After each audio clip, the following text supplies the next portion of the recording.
Hello dear student, welcome to our YouTube channel. आपके अपने इस यूट्यूब चैनल पर बहुत बहुत स्वागत है मेरे प्यारे विद्यार्थियों। जैसा हम लोगों ने पहले भी कहा था कि आपकी क्लासेस जो है स्टार्ट होने वाली है, तो ये जो है आज जो ऑन बोर्ड क्लासेस हम स्टार्ट करने वाले हैं, ठीक है। तो उसी सीरीज में सबसे पहले मैं क्लास 11 के मैथ्स को स्टार्ट कर रहा हूँ। क्लास 11 का मैथ्स जिसमें हम लोग सेकेंड यूनिट से स्टार्ट करेंगे, ठीक है। सेकेंड यूनिट से क्यों कर रहा हूँ, क्योंकि यूनिट नंबर फर्स्ट जो है कुछ क्लासेस में प्रोवाइड करा रहा हूँ, समझेगा वो। अगर आपने नहीं देखा तो पहले जा करके देखें। यूनिट नंबर फर्स्ट में जो है आपके तीन चैप्टर हैं। उसमें से फर्स्ट जो है समुच्चय सेट्स, उसके कुछ क्वेश्चन और जो है कुछ कॉन्सेप्ट मैंने वहाँ सॉल्व कराया। वो ऑन बोर्ड क्लासेस नहीं थी, है ना, वो ऑन स्क्रीन क्लास में लिया था और उस पर जा करके देखोगे तो चीज़ें तो समझ आएंगी, है ना। इसलिए मैं थोड़ा फ्रेश स्टार्ट करना चाहता था और यूनिट नंबर 2 से हमने यहाँ स्टार्ट किया। क्लियर। आपको यूनिट नंबर 2 में जहाँ पे आपको यूनिट नंबर 2 जो इकाई नंबर दूसरा है वो बीजगणित है, और बीजगणित में ऑलमोस्ट आपको 6 चैप्टर मिलेंगे, ठीक है। 6 चैप्टर है जिसमें से हम लोग अध्याय नंबर 4 को करने वाले हैं, जो कि गणितीय आगमन का सिद्धांत है, ठीक है। गणितीय आगमन का सिद्धांत हम लोग करेंगे। बहुत बढ़िया है ये चैप्टर, जो है बहुत आसान भी रहने वाला है आप लोगों के लिए। तो अंत तक जरूर देखिएगा, हर एक चीजें आपकी क्लियर हो जाएंगी, ठीक है। जिन्होंने अभी तक हमारे इस YouTube चैनल को सब्सक्राइब नहीं किया वो सब्सक्राइब करके बेल आइकन जरूर प्रेस कर दो, क्योंकि जैसे ही हमारे इस YouTube चैनल पर आपके जो क्लासेस के वीडियो हैं प्रोवाइड होंगे, आप तक नोटिफिकेशन सबसे पहले पहुंच जाएगा। और एक इंपॉर्टेंट बात, आप सभी जो है अपने सारे फ्रेंड्स, अपने दोस्तों तक शेयर जरूर करें हमारे इस YouTube चैनल को। जितने ज़्यादा बच्चे जुड़ेंगे, जितने ज़्यादा हमारे वीडियो को बच्चे पसंद करेंगे, देखेंगे, उतना ही हम मोटिवेट होंगे और आगे आपके लिए जल्दी से जल्दी हर चीज़ें प्रोवाइड करेंगे, वो भी फ्री ऑफ कॉस्ट। इस बात को ध्यान रखना, बच्चे जुड़ने जरूरी है। आपका सपोर्ट चाहिए, एकमात्र आप ही हो जो सारे बच्चों तक, जो अलग अलग डिस्ट्रिक्ट के बच्चे हैं उन तक पहुंचा सकते हो, क्योंकि छत्तीसगढ़ के समस्त बच्चों तक हमको पहुंचना है, ठीक है। चलो तो स्टार्ट करते हैं। तो गणितीय आगमन के सिद्धांत में जैसा सिलेबस दिया है उसके अकॉर्डिंग हम काम करेंगे। सिलेबस के अकॉर्डिंग जैसा सिलेबस दिया है बस उसी के अकॉर्डिंग पढ़ते जाना है आपको, ठीक है। तो सबसे पहले आखिर ये गणितीय आगमन का सिद्धांत होता क्या है, थोड़ा सा डिफाइन कर लेते हैं गणितीय आगमन के सिद्धांत को। तो इसकी परिभाषा देखते हैं। एक बात मैं और कहूंगा कि जितने भी स्टूडेंट हमारे क्लास को अटेंड कर रहे हैं, एक बार तो आप समझ लो कि आप जो है अपना नोटबुक जरूर पकड़ के बैठें और चीजों को नोट करते जाएं, ठीक है। गणितीय आगमन का सिद्धांत क्या होता है, इसकी परिभाषा क्या होती है वो देख लेते हैं। तो बीजगणित में या अन्य गणित की अन्य शाखाओं में कुछ ऐसे परिणाम या कथन होते हैं जिन्हें एक धन पूर्णांक n के पदों में व्यक्त किया जाता है। n के पदों में व्यक्त किया जाता है। ऐसे कथनों को सिद्ध करने के लिए विशिष्ट तकनीक का विशिष्ट तकनीक पर आधारित जो समुचित सिद्धांत होता है उसे ही गणितीय आगमन का सिद्धांत कहते हैं। याद रखिएगा, ठीक है। तो ये एक परिभाषा है, इसको आपको याद करने का बिल्कुल भी जरूरत नहीं है, ठीक है। प्रिंसिपल ऑफ मैथमेटिकल इंडक्शन कहते हैं इसको, गणितीय आगमन का सिद्धांत। क्लियर हुआ। तो जितने भी हमारे पास परिणाम आते हैं गणित में या गणित की कोई दूसरी शाखाएं हैं, उनमें जो परिणाम प्राप्त होते हैं उनको n के पदों में व्यक्त किया जाता है। और ऐसे कथनों को सिद्ध करने के लिए एक विशिष्ट टेक्निक, एक विशिष्ट तकनीक का प्रयोग करते हैं, और वो जो तकनीक आधारित होता है जिस सिद्धांत पर, उसे ही गणितीय आगमन का सिद्धांत कहते हैं। क्लियर हुआ, ठीक है। अभी देखते हैं अब आगे जो है गणितीय आगमन के सिद्धांत को हम कैसे सॉल्व करेंगे, इसके क्वेश्चन को कैसे हल करेंगे। तो जैसा आपके बुक में दिया है वो हर एक चीजें, हर एक क्वेश्चन हम सॉल्व करेंगे, ठीक है ना। तो गणितीय आगमन के सिद्धांत के लिए एक सीधा सिंपल सा बात करते हैं, गणितीय आगमन का सिद्धांत क्या होता है। तो एक कॉन्सेप्ट में बताता हूँ, चलो यहाँ कॉन्सेप्ट की बात करते हैं। जो अगर आपने ये चीजें समझ लिया तो आपके लिए बहुत आसान होने वाला है। तो कॉन्सेप्ट क्या होगा, सबसे पहली बात तो आपको एक कथन दिया होगा। मान लो एक कथन है, तो उस कथन को हम कहते हैं क्या, ये Pn एक क्या है, कथन है। और कथन को दर्शाने के लिए हम लोग इस तरह से इसको नोट करेंगे और यहाँ जो कथन दिया होगा उसको लिख देंगे, ठीक है। ध्यान से समझना। तो एक कथन है, उसको आपने ऐसा लिखा। अब इसको सिद्ध करने के लिए 3 स्टेप हैं। तो सबसे पहला जो स्टेप होता है, n = 1 के लिए आप काम करोगे, और n = 1 के लिए आप जो है बाएं पक्ष की सीमा और दाएं पक्ष की सीमा, इन दोनों को क्या करोगे, बराबर करोगे। n = 1 के लिए बाएं पक्ष की सीमा और दाएं पक्ष की सीमा बराबर करोगे। तो लेफ्ट हैंड साइड और राइट हैंड साइड सीमा को या बाएं पक्ष और दाएं पक्ष को बराबर करोगे। ये बाएं पक्ष है और इधर जो कथन रहेगा वो दाएं पक्ष है। क्लियर हुआ, दोनों बराबर होंगे, n = 1 के लिए। इसी प्रकार दूसरा जो है पॉइंट n बराबर k के लिए, अगर n बराबर 1 के लिए वो सिद्ध हो जाता है तो n बराबर k के लिए भी सिद्ध होगा, ये मानकर चलते हैं, डेफिनेटली होगा सिद्ध। और जो थर्ड पॉइंट है आपको जहां समझना है, तीसरा चीज कि n बराबर k प्लस 1 के लिए अगर आप ये सिद्ध कर देते हो लेफ्ट हैंड साइड और राइट हैंड साइड बराबर होंगे, तब जो है आप गणितीय आगमन से दिए गए क्वेश्चन को या दिए गए कथन को गणितीय आगमन के सिद्धांत से सत्य हुआ, सिद्ध हुआ, ऐसा कह सकते हो। बहुत सिंपल सा कॉन्सेप्ट है, इसको नोट डाउन कर लीजिएगा। तीन ही पॉइंट है। सबसे पहला पॉइंट है n बराबर 1 के लिए जो कथन दिया रहेगा, ऐसे कथन स्टेटमेंट जो दिए रहेंगे उसको इस तरह से लिखना है, ये लेफ्ट हैंड साइड है और राइट हैंड साइड है, और दोनों साइड को आपको इक्वल करना है। n बराबर 1 के लिए सबसे पहले 1 ही रखना है आपको हमेशा सभी क्वेश्चन में। उसके बाद k के लिए ऑलरेडी उसको सिद्ध माना जाएगा, सिद्ध ही होगा, ऐसा डेफिनेटली ये माना जाएगा। थर्ड जो है n बराबर k प्लस 1 के लिए अगर आपने दोनों साइड को प्रूव कर दिया, इक्वल प्रूव कर दिया, तो आप कह सकते हो गणितीय आगमन के सिद्धांत से जो दिया गया कथन है वो क्या है, सत्य है। ठीक है, चलो कुछ सवाल में जाएंगे तो और बहुत अच्छे से आपको समझ आएगा। बहुत ज्यादा इसमें टेंशन लेने वाली बात है ही नहीं, एकदम आसान सा चीज है। ठीक है, एक एक करके सभी सवाल को हम लोग देखेंगे, जैसा आपके बुक में दिया उदाहरण से लेके प्रश्नावली तक के क्वेश्चन जो है मैं सॉल्व करूंगा। ठीक है, तो क्लियर हुआ ये क्या क्या चीजें हम लोगों ने अभी देखा। तो दो ही चीजें, तो परिभाषा इसका आप चाहो तो नोट डाउन कर सकते हो, अदरवाइज ये कॉन्सेप्ट है, इसको तो नोट डाउन करना ही अपने दिमाग में बैठा लो, दिमाग में। ठीक है, चलो स्टार्ट करते हैं आगे। जो एग्जांपल से हम लोग स्टार्ट करते हैं,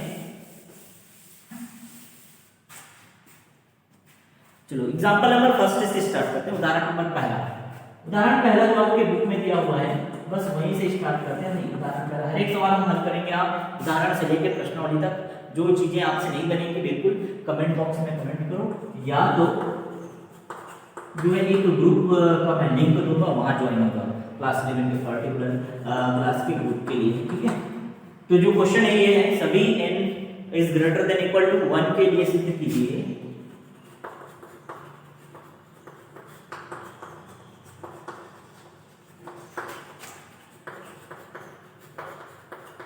सिद्ध कीजिए।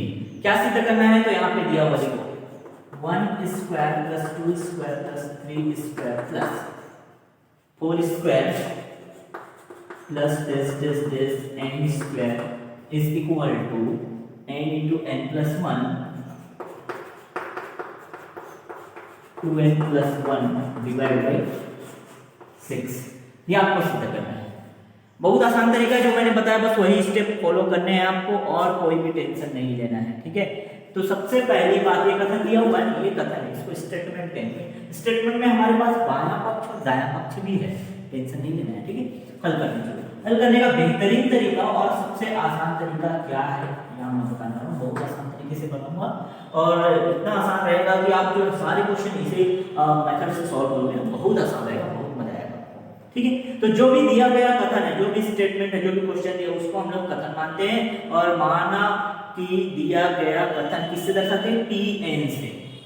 ठीक है, तो आप लिखो माना दिया गया कथन Pn, कथन का संकेत डाल दो और कथन है तो लिख दो भाई, कथन क्या दिया हमको 1 square plus 2 square plus 3 square plus 4 square plus ये जाएगा n के वर्ग तक और ये बराबर है n into n plus 1 2n plus 1 divide by 6। यहाँ तक ये कथन दिया हुआ है। अब हमको क्या करना है, मैंने कहा ना तीन चीज अपने दिमाग में बैठा दो। n बराबर 1 के लिए आपको सिद्ध करना है तो n बराबर k के लिए ऑलरेडी हो जाएगा, दो स्टेप हो गया, और n बराबर k प्लस 1 के लिए अगर आपने सिद्ध कर दिया तो पर्टिकुलर क्वेश्चन सॉल्व है भाई, आसान। ठीक है, चलो स्टार्ट करते हैं यहाँ। तो n बराबर 1 के लिए स्टार्ट करते हैं पहले स्टेप से। n बराबर 1 के लिए, n बराबर 1 के लिए अगर हम काम करते हैं तो बायां पक्ष और दायां पक्ष दोनों को सिद्ध करना है हमको, बराबर सिद्ध करना है।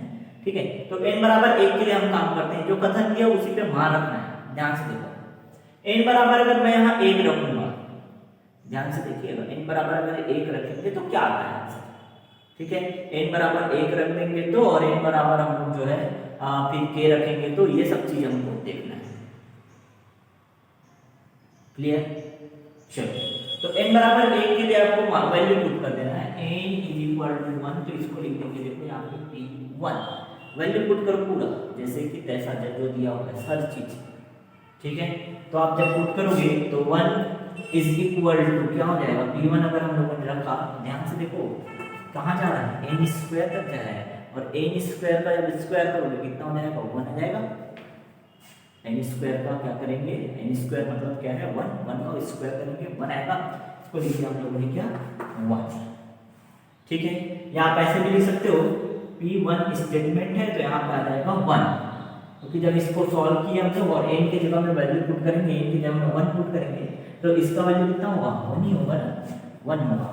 अब उधर देखते हैं दाएं पक्ष को, बाएं पक्ष समझ आया, दाएं पक्ष को अगर देखें तो यहाँ पे आ जाएगा 1, इनके जगह में देखो हमने क्या किया, 1 + 1, फिर आ जाएगा 2 × 1 + 1 / 6। इसको थोड़ा सा सॉल्व कर लो, कितना आता है देखते हैं। ये हो जाएगा 1 और 1 कितना होता है, 2, तो 1 गुणा हो गया 2 गुणा, कितना हो जाएगा, 2 × 2 और धन 1 कितना हो जाएगा, कितना हो जाएगा, ध्यान से देखिए, 6 × 6, तो ये हो जाएगा हमारे पास 6/6 और बराबर क्या हो जाएगा, 1। तो n बराबर 1 के लिए सत्य है, n बराबर 1 के लिए क्या है, ये सब मिला जो कि क्या है, सत्य है। तो आप यहाँ तक समझ आया कैसे करना है।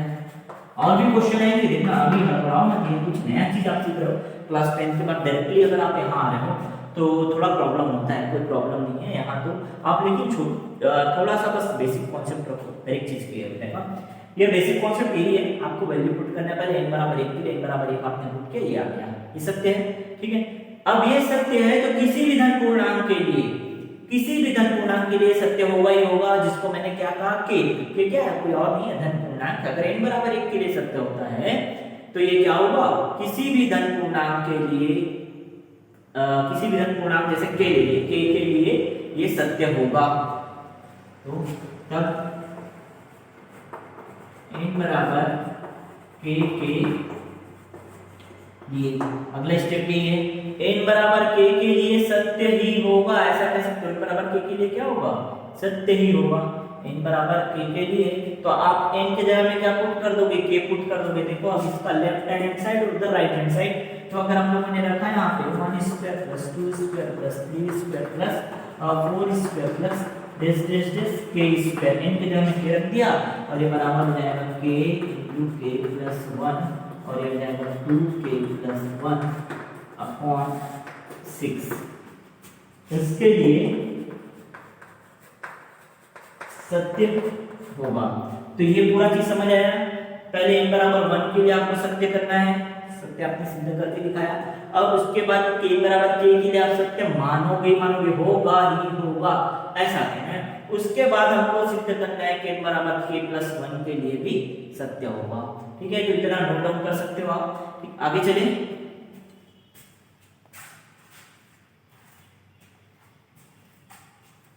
हो गया ना, चलो आगे चलते हैं।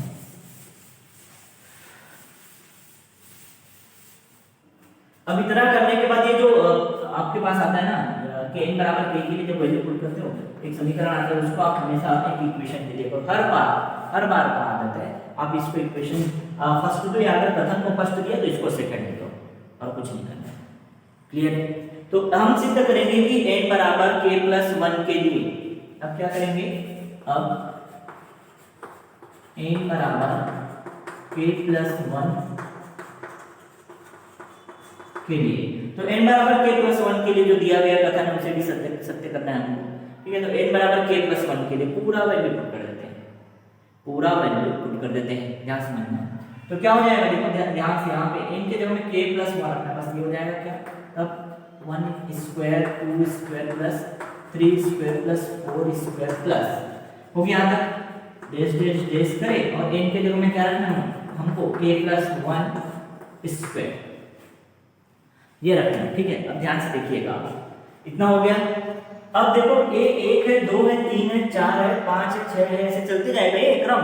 और 6 के बाद क्या आएगा, जो भी आएगा आते जाएगा आते जाएगा। लास्ट में क्या है, k+1 है, तो k+1 से क्या आएगा भैया, k+1 से पहले क्या आएगा कि नहीं, समझ रहे हो, k+1 से पहले क्या आएगा, इधर कहीं पे भी k+1 से जस्ट पहले k तो आएगा ना, आप फिर प्लस करके आप आगे लिख सकते हो। इधर 1 2 3 4 5 6 सब चलते जाएगा, लेकिन आखिरी में k+1 है, इसलिए k+1 से पहले क्या आएगा, k आएगा।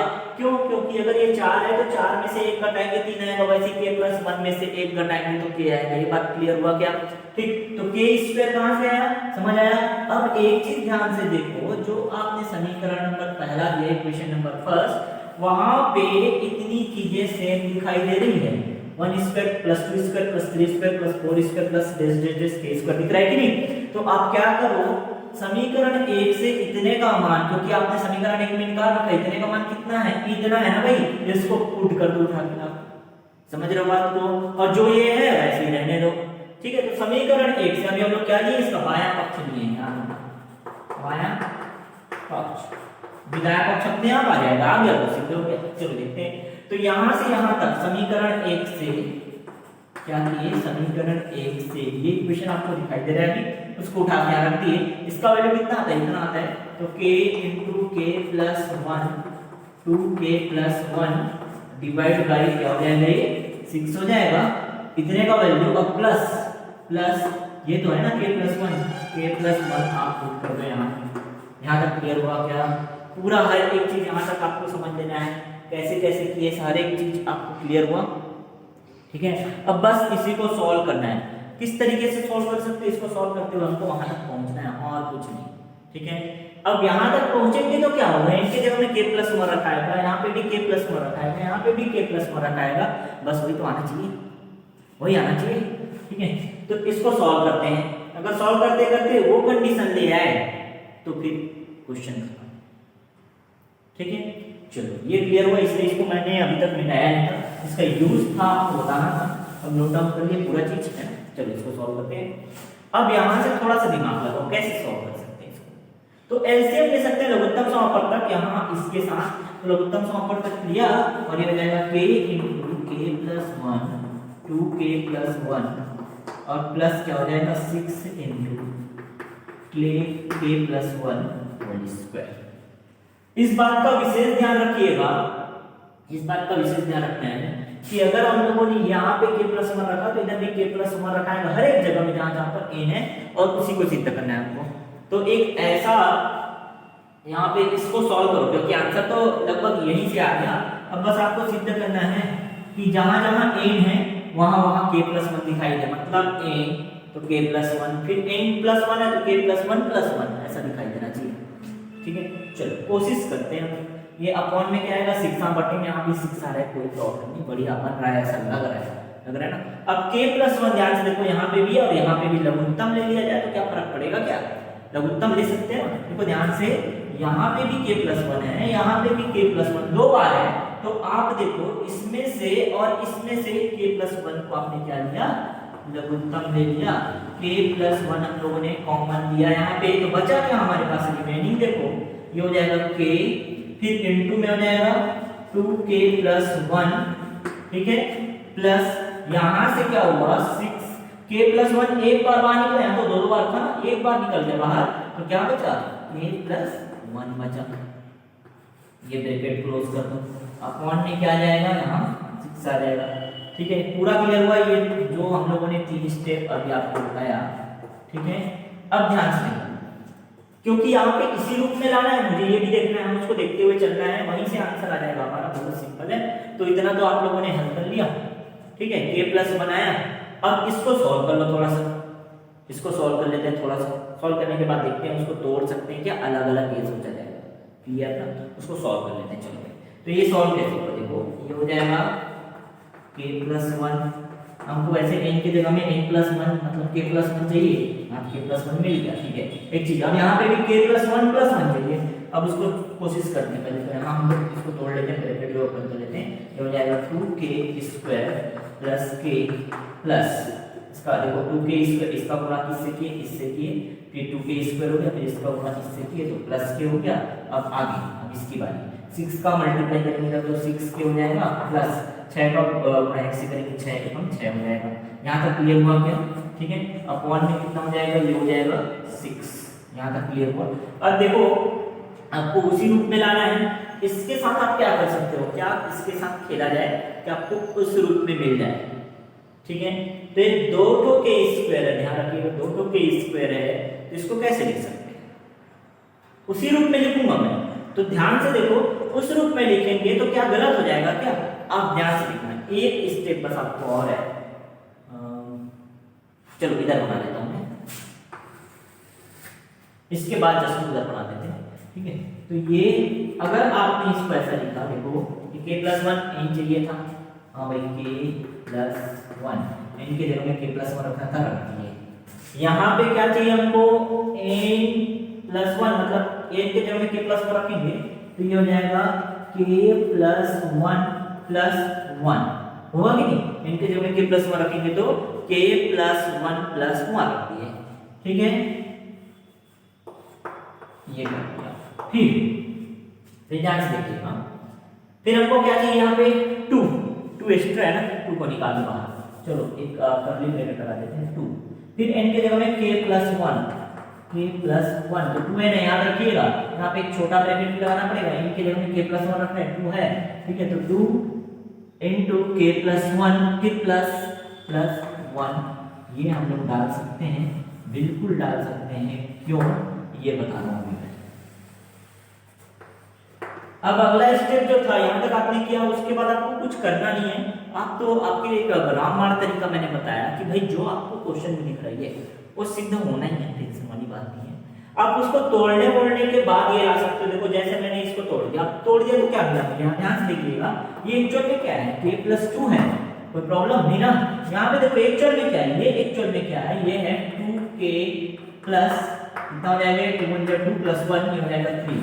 इन दोनों का जब गुणा करोगे आप, इन दोनों का जब गुणा करोगे तो फिर से वही मिलेगा। देख लो करके, देख लो, यकीन नहीं है सर पे तो क्या करो, इसका गुणा करो, इन दोनों का आपस में क्या हो जाएगा? हो जाएगा 2k² हो गया प्लस 3k प्लस 2 2 जा कितना हो जाएगा? देखते हैं, एक minute. 2k² plus 3k plus 2 2 जा कितना हो जाएगा? 4k हो जाएगा, और फिर कितना हो जाएगा? प्लस 2 3 जा 6, ये आ जाएगा। ठीक है, अब देख लो आप ध्यान से देखो भाई, ये क्या मिला आपको? ये मिला 2k² प्लस 7k प्लस 6, ये आया ना। और ये क्या है भैया? ये क्या है? ये भी तो वही है, 2k² plus 6k plus 1k 7k plus 6। समझ आया? तो आपको टेंशन लेना नहीं है, ये सब बनाने का जरूरत नहीं है। मैंने आपको समझाया कि हाँ भाई एक्चुअल में वैसा था जो आप लोगों ने डायरेक्ट ऐसा लिखा, आप ये कर सकते हो। उम्मीद करता हूँ चीजें पूरी समझ आ गई होगी। नया चीज है इसलिए थोड़ा समझने में प्रॉब्लम है, अभी टाइम लग सकता है आपको, नो डाउट, लेकिन आपको चीजों को सीखने का कोशिश करना। मैं तो खड़ा हूं ना, आपको हर एक चीजें बताऊंगा, बार बार बताऊंगा, लगातार बताऊंगा, टेंशन लेने की बात है नहीं अगर आप हमारे से जुड़े हुए हैं तो। क्लियर है ना? तो आपको क्या करना है, पहले ये क्वेश्चन को ध्यान समझ लो। अगर अभी समझ नहीं आया तो थोड़ा सा बैक जाओ, पीछे करो वीडियो को, और उसके बाद उसको देखो फिर से सर ने आखिर किया क्या। वैसे ये फर्स्ट क्वेश्चन है, अगर आप इसको बनाते गए तो उतना बनाओ। हर एक क्वेश्चन में यही कॉन्सेप्ट, यही चीज लगाने वाला हूं मैं, टेंशन नहीं लेना। एक ही तरीका, मैं बार बार चीजों को बदल दो, तोड़ मरोड़ दो, ये है ना, चलो ये सूत्र लगा दे, ऐसा नहीं। एक तरीके से अगर आपसे बनता है तो क्वेश्चन पर्टिकुलर एक तरीके से, एक ही कॉन्सेप्ट से, तो उससे बनाओ ना भैया, क्यों अपना बर्डन बढ़ाते हो? ठीक है, तो तरीका समझ आया किस तरह से करना है। इस तरह से हल करते करते हम लोगों ने ये ले आया, और ये एक्चुअल में है क्या? दायां पक्ष है, इसलिए क्या करोगे? दायां पक्ष आ गया, और दायां पक्ष आ गया आपके पास, तो आप डायरेक्ट लिख सकते हो, अतः गणितीय आगमन के सिद्धांत से, दायां पक्ष आ गया, बायां पक्ष बराबर दायां पक्ष, अतः गणितीय आगमन के सिद्धांत से दिया गया कथन सत्य है। ठीक है, तो ये एक सवाल बहुत आराम से मैंने बताया, हड़बड़ाना नहीं है आपको। सर इतना स्लो पढ़ाते हैं करके भाग मत जाना, ठीक है ना, स्लो तुम्हारे लिए पढ़ाने में। चलो, ये पहला क्लास था इसलिए मैं इतना थोड़ा स्लो पढ़ाया है। धीरे धीरे जब आपका आदत हो जाएगा तो हम भागेंगे तो बुलेट ट्रेन की तरह, टेंशन वाली बात नहीं है। लेकिन चीजें आपको समझनी है, अगर आपको समझ आते जाएगा तो फिर मुझे क्या प्रॉब्लम है, बहुत स्पीड से पढ़ाते रहूँगा। ठीक है, चलो उदाहरण नंबर 2 देखते हैं। सेकेंड एग्जाम्पल जो है वो भी ले लेते हैं। चलो एक ही सवाल जो किए हैं, जरा बढ़ाने का क्या जरूरत है। तो उदाहरण नंबर 2 सेकेंड क्वेश्चन है, सभी धन पूर्णांक n के लिए, क्वेश्चन दिया हुआ है सभी धन पूर्णांक n के लिए, सभी धन पूर्णांक n के लिए सिद्ध कीजिए कि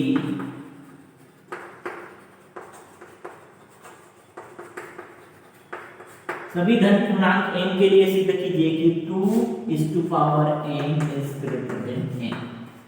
ये है 2n is greater than n always, 2 की घात n हमेशा बड़ा होता है n से, ये सिद्ध करना है सभी धन पूर्णांक के लिए। तो गणितीय आगमन का सिद्धांत लगाना है आपको, कोई और दूसरा दिमाग नहीं लगाना है, गणितीय आगमन के सिद्धांत से आप सिद्ध कर सकते हो। सबसे पहले हमारा तरीका क्या होता है, तो जो दिया गया कथन है उसको हम मानते हैं। चलो स्टार्ट करते हैं हमारे तरीके से। दिया गया कथन, जो कथन उसको मानते हैं Pn, क्या दिया हुआ है 2n is greater than n, होता है भाई, होता है। ठीक है, n बराबर 1 के लिए, n बराबर 1 के लिए, n बराबर 1 के लिए वैसे कथन तो हमेशा सत्य आएगा, और रख के देख सकते हो आप। n बराबर 1 रखो तो क्या हो जाएगा, P 1 रख दिया, 1 रख दिया। ये बायां पक्ष है, ये दायां पक्ष है, ध्यान से देखिएगा बायां पक्ष और दायां पक्ष को। जब P1 क्या है, n बराबर 1 रखा, तब P1 के लिए हम लोगों ने देखा, ठीक है, P1 तो 2 की घात n, बायां पक्ष क्या हो जाएगा, 2 की घात n मतलब क्या हो जाएगा, 1 हो जाएगा। 2 की घात कितना हो जाएगा, 1 हो जाएगा। और 2 की घात 1 हमेशा बड़ा होगा किससे, 1 से, क्योंकि 2 की घात 1 मतलब क्या होगा, 2 होगा, और 2 बड़ा होता है कितने, 1 से, 1 ना। तो ये क्या हो जाएगा, अतः n बराबर P1 क्या है, सत्य है। n बराबर 1 के लिए कथन सत्य है, अतः P1 सत्य है, डायरेक्ट लिख दो। ठीक है, कैसे किए समझ आया। अब इसी को हमको n बराबर k के लिए सत्य मानना ही पड़ेगा, सत्य होता ही, क्योंकि k क्या है, धन पूर्णांक मानते हैं, और n बराबर k के लिए सभी धन पूर्णांक के लिए कथन जो है सत्य होगा, ऐसा कह सकते हैं। तो क्या हो जाएगा, ये P k, ये क्या हो जाएगा, 2n is greater than k, ये हो जाएगा कथन n बराबर k के लिए कथन क्या होगा, सत्य होगा, ये आप मान लीजिए। तो पहले n बराबर k के लिए, n बराबर 1 के लिए, फिर n बराबर k के लिए कथन सत्य होता ही है, ये आपको मान लेना और इस तरह से लिख देना है। जो ये आता है, मैंने हमेशा ये जो आया, जो आपके पास n बराबर k के लिए वैल्यू पुट करते हो, इसको आप एक समीकरण मान लिया करो। इसको मान लेते हैं हम लोग इक्वेशन नंबर फर्स्ट, समीकरण नंबर पहला, क्योंकि आपको पता है इसका यूज करना होता है हमको आगे। अब n बराबर k के लिए अगर हम लोगों ने सिद्ध कर रखा, तो n बराबर k प्लस 1 के लिए हम लोग देखते हैं आगे।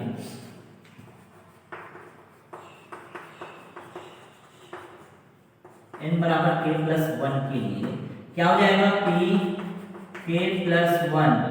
इस कथन के लिए बायां पक्ष ले लो और दायां पक्ष ले लो, कुछ नहीं करना है, बस बायां पक्ष ले लो और दायां पक्ष के लिए ले लो। ठीक है, तो k प्लस 1 के लिए हम अगर सिद्ध कर देते हैं तो पूरा चीज समझ आ जाएगा, कि पूरा वैल्यू जो है वो समझ आ जाएगा, आराम से निकल जाएगा। k प्लस 1 अगर यहाँ रख देंगे तो 2 इस टू पावर कितना हो जाएगा, k प्लस 1 हो जाएगा, होगा कि नहीं। 2 इस टू पावर, देखो यहाँ पे रख देते हैं, यहाँ पे रख दो, पता नहीं वहीं पे रखो, चलो यहाँ पे रखते हैं। k के लिए बायां पक्ष, ऐसा करो, k के लिए बायां पक्ष, जो बायां पक्ष है उसको देखते हैं। बायां पक्ष क्या है, 2 इस टू पावर n ना, तो बायां पक्ष क्या हो जाएगा, 2 इस टू पावर k प्लस 1 होगा, कि ध्यान से देखिएगा, होगा ये। ठीक है, और इसको कैसे लिख सकते हैं हम, इसको कैसे लिख सकते हैं, ध्यान से देखिएगा, इसको लिख सकते हैं, अगर किसी का घात ऐसा है तो हम इसको ऐसे लिख सकते हैं कि 2 इस टू पावर k इंटू 2 इस टू पावर 1। बचपन में आपने पढ़ा होगा कि a is to power m plus n is equal to a is to power m into n। मतलब a का पावर अगर आपने इस तरह से लिखा है, ऐसे कर देते हैं, a is to power n into a is to power n, तब अच्छे समझ आएगा, a is to power n plus n।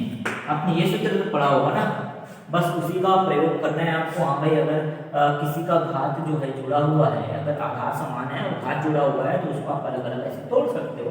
वही काम तो किया हमने, कोई गड़बड़ तो नहीं किया, कोई पाप तो नहीं किया ना भाई हमने। अब आपको पता है यहाँ समीकरण 1 से आपको ये पता है कि इसका मान क्या होता है, 2 पावर k का वैल्यू क्या होता है। समीकरण 1 से ध्यान से लिखिएगा, समीकरण 1 से आप देखोगे 2 पावर k का वैल्यू क्या होता है, ग्रेटर देन 1 होता है। इसका वैल्यू क्या होगा, 1 से बड़ा होगा। 1 से बड़ा होगा ना, 1 से बड़ा होगा कि नहीं है, देखो ध्यान से, तो 2 power k is greater then k लिखा है, तो इसका वैल्यू क्या हो जाएगा, 1 से बड़ा होगा। अब 1 से बड़ा होगा तो आप इसका वैल्यू पुट कर सकते हो भाई, 1 से बड़ा होगा तो ये k से बड़ा होगा तो ये लिख सकते हो आप समीकरण 1 से 2 power k is greater then k, तो आप लिख सकते हो k डायरेक्ट, इससे k से बड़ा होगा, या समीकरण 1 से करके लिख दो सीधा। ध्यान से देखियो, अगर ये 2 की घात k जो है वो बड़ा है k से, 2 की घात k जो है बड़ा है किससे, k से, तो 2 की घात k के साथ 2 का और गुणा है तो k प्लस 1 से बड़ा हो गई होगा। मतलब आप सीधा कह सकते हो कि अगर हम यहाँ पे k प्लस 1 यहाँ पे कर देते हैं, यहाँ पे जो हमारा क्या था इधर, हाँ 1 के जगह में k प्लस 1 रख देते हैं, तो क्या हो जाएगा, यहाँ पे 2 की घात k बड़ा है k से आपने किया, और ये भी पता है हमको कि 2 की घात k जो है बड़ा है k से, तो k का वैल्यू पुट करोगे, इस तरह से आप देखोगे कि जो कथन दिया हुआ है वहाँ पे n प्लस 1 से भी बड़ा होगा, अर्थात 2 power k plus 1 is greater then 2k लिख सकते हैं। यहाँ पे 2 आएगा, 1 या 2, ठीक है, तो आप डायरेक्ट लिख सकते हो, अर्थात 2 power k plus 1 is greater then 2k। ये 2k से बड़ा होगा ही होगा। अब ये 2k इस टू पावर, तो आगे हम सिद्ध कर दो, छोड़ो, आगे का जो कॉन्सेप्ट है वो आपको ये समझ आया, बस k प्लस 1 का कॉन्सेप्ट इतना ही करना है, उसके बाद ये सिद्ध हुआ करके आपको लिखना है। और 2k जो लिख रहे हैं ना, उसको आप क्या लिख सकते हो, k प्लस k लिख सकते हो, 2k है ना, तो इसको k प्लस k लिख सकते हो, और k का वैल्यू क्या हो, k प्लस k, तो k प्लस 1 होगा। इस तरह से आप सिद्ध कर सकते हो, टेंशन लेना नहीं है इसमें, ये आराम से इसको बना सकते हो, ठीक है। तो इस तरह से इसी कॉन्सेप्ट को फॉलो करते हुए आपको क्वेश्चन सॉल्व करने हैं। कुछ अच्छे सवाल जो आपके प्रश्नवाली में दिए हुए हैं, ठीक है, वो हर एक चीज़ मैं आपको यहाँ बताऊँगा, और उदाहरण के भी सवाल जो है आप लोग हल करेंगे, ठीक है। तो उम्मीद करता हूँ चीज़ें आपको समझ आ गई होगी। कॉन्सेप्ट देखो सीधा सा बात है, n बराबर 1 के लिए आपको सिद्ध करना है, n बराबर k के लिए सिद्ध करना है, सिद्ध होता ही है, n बराबर 1 के लिए होता है तो n बराबर k के लिए भी होता है, तो n बराबर k प्लस 1 के लिए सिद्ध होता ही है, ये सिद्ध करना है। अगर ये 3 चीज़ आप कर पाते हो किसी भी सवाल में, तो वो जो आपका कॉन्सेप्ट है और जो गणितीय गुण का सिद्धांत कह रहे हैं वो बिल्कुल भी करेक्ट है, और इस तरह से आप सभी सवाल को बना सकते हो। चलो ठीक है, तो इतना आज के लिए इतना ही करते हैं। अभी आगे जो धीरे धीरे हम सारे क्वेश्चन करेंगे और थोड़े स्पीड से करेंगे, ठीक है। तो उम्मीद करता हूँ चीज़ें समझ आ गई होंगी, और अगर समझ आ रहा है तो वीडियो लाइक करना, चैनल को अभी तक जिन्होंने सब्सक्राइब नहीं किया सब्सक्राइब करो, और बेल आइकन प्रेस जरूर कर लो, अपने सारे दोस्तों तक शेयर करो। मैं बार बार कह रहा हूँ आप लोग से कि सपोर्ट जितना ज़्यादा करोगे उतना ही ज़्यादा स्टूडेंट हमारे साथ जुड़ेंगे, और फिर उतना ही मजा आएगा, और हम भी डेडिकेट होकर के पढ़ा पाएंगे, ठीक है। तो अभी जो है इतना ही रखते हैं आज के लिए, ठीक है। मिलते हैं नेक्स्ट क्लास में नए क्वेश्चन के साथ, इसी को हम आगे कंटिन्यू करेंगे। और कोई भी डाउट होगा तो वहाँ क्लियर हो जाएगा, टेंशन नहीं लेना, ये फर्स्ट डे था आपका, ठीक है। तो चलो मिलते हैं नेक्स्ट वीडियो में, तब तक के लिए घर पर रहें और पढ़ते रहें जरूर।